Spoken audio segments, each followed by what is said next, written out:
ايه رأيكم نعمل النهاردة عجينة مورقة بس اقتصادية وسريعة وهتطلع معاكم هشة من بره وطبقاتها مورقة وتدوب ذوبان وانتوا بتاكلوها، وهنعمل منها حلو وحادق بس يا دوب تلحقوا تعملوها وتخزنوها رمضان ان شاء الله. يا ريت لو عجبكم الفيديو لايك وشير والاشتراك في قناتي باليوتيوب، قناة الشيف سيلا.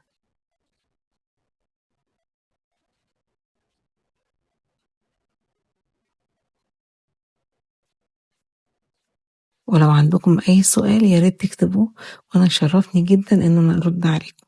أول حاجة هحضر الخميرة، جبت كوباية حطيت فيها باكت خميرة فورية ومعلقة كبيرة من السكر وربع كوباية مية دافية، قلبتها وغطيتها وسبتها لحد ما تخمر. في بولة حطيت 3 كوبايات من الدقيق المنخول،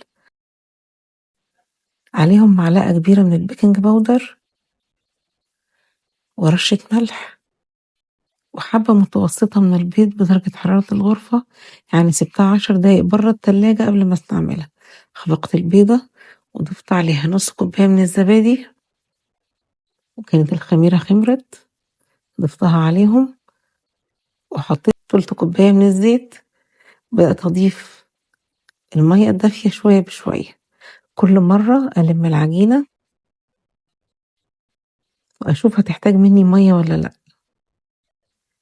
بضيف المية معلقتين معلقتين، والمية طبعا لازم تكون دافية بس مش سخنة. كمية المية اللي بنضيفها للعجين حسب نوع الدقيق.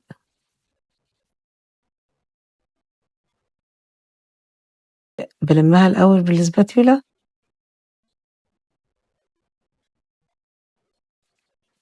بعدين بدأت أعجنها بإيدي، بفضل أعجنها لحد ما تبدأ تلم معايا.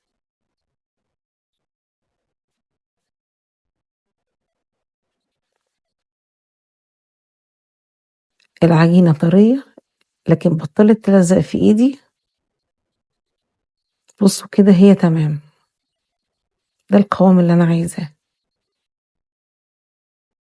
حطيتها في طبق وغطيتها بكيس وفوطة وحطيتها في فرن بارد ومطفي، بس حطيت تحتها صينية فيها مية مغلية.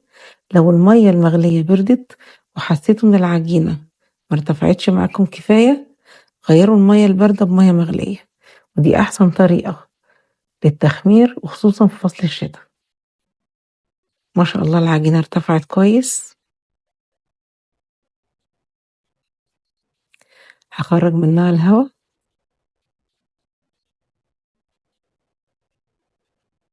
وابدأ ألمها بإيدي.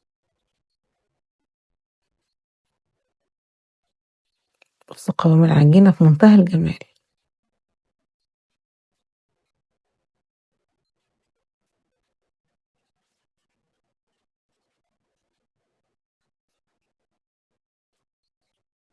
هو ده القوام المثالي للعجينة. قسمتها على 4 وكل ربع عملت اسطوانة وقسمتهم لكرات متساوية، وهبدأ اخد كورة منهم فردتها بالدقيق. نفرد بالراحة من غير ما نقطع العجين. بصوا ما شاء الله العجينة عشان ارتاحت بتتفرد معايا ومش بتلم.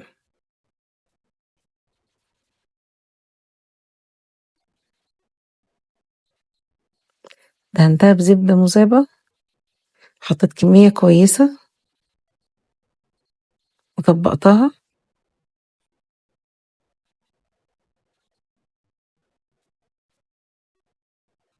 وكررت ده مع باقي الكرات وحطيتهم كلهم في أطباق. غطيتهم بستريتش وسبتهم نص ساعة في التلاجة. بعد نص ساعة خرجتها وفردتها وطبقتها ورجعتها التلاجة تاني لمدة نص ساعة. بعد نص ساعة هكرر نفس الشيء، هفردها واطبقها واحطها في التلاجة، يعني كله على بعضه 3 مرات، ما بين كل مرة والتانية نص ساعة. خرّجت العجينة وهابتدي أفردها.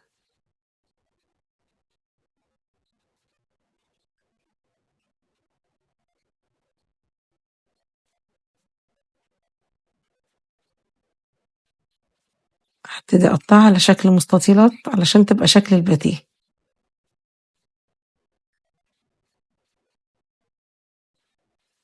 دهنتها بالزبدة وحشيتها جبنة موتزاريلا ولفيتها رول وحشيت جبنة اسطنبولي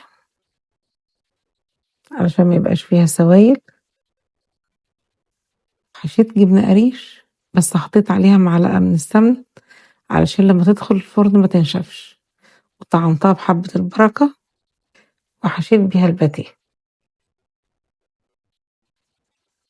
فردت كورة تانية من العجينة على شكل مستطيل وسويت الأطراف وقسمته مثلثات متساوية علشان أعمله شكل كرواسون. حشيت جزء منهم حادق بالموتزاريلا وجزء تاني حشيته بالشوكليت، وعلشان الشوكليت ما تخرجش برّه الكرواسون فردته بطول العجينة، وبكده كل قطعة من الكرواسون انتوا بتاكلوها هيبقى فيها الشوكليت وطعمها تحفة. لفيتهم وحطيتهم في صواني ودهنت الوش بصفار بيض مع حليب وفانيليا.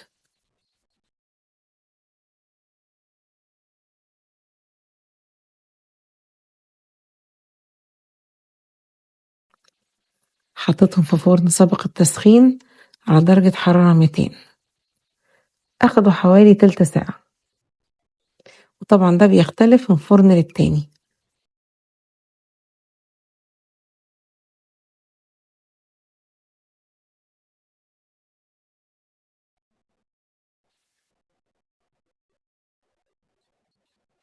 لو حسيتوا ان انتم محتاجين الشواية افتحوها اخر دقيقتين، بصوا وشها في منتهى الجمال.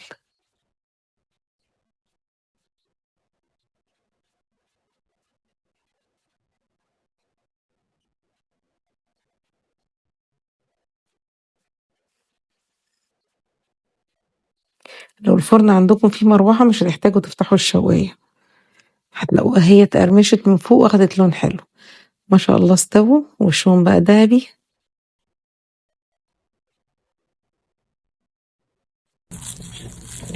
سامعين صوت القرمشة؟ هشة جدا من بره ومن جوه بتدوب دوبان. بصوا الجبنة فيها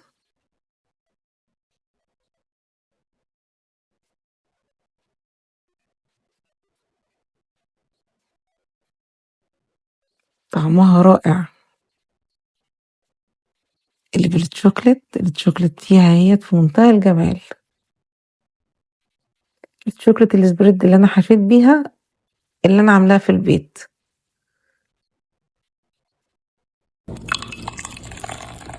مفيش احلى من كوباية شاي بحليب بقى جنب الكلام ده، وكده الطعم اكتمل. تنفع على الفطار بعد رمضان وتنفع قوي على السحور، هتبقى رائعة. الحقوا اعملوها من دلوقتي وخزنوها في الفريزر وتطلعوها قبل ما تستعملوها بشوية بس تبرد، وبعدين حطوها في الفرن هتبقى رائعة. السحور سهل ولذيذ، عملنا منه الحلو وعملنا منه الحادق، نقدر نحشيها أي حشوة موجودة متوفرة في البيت، وبألف هنا على قلبكم.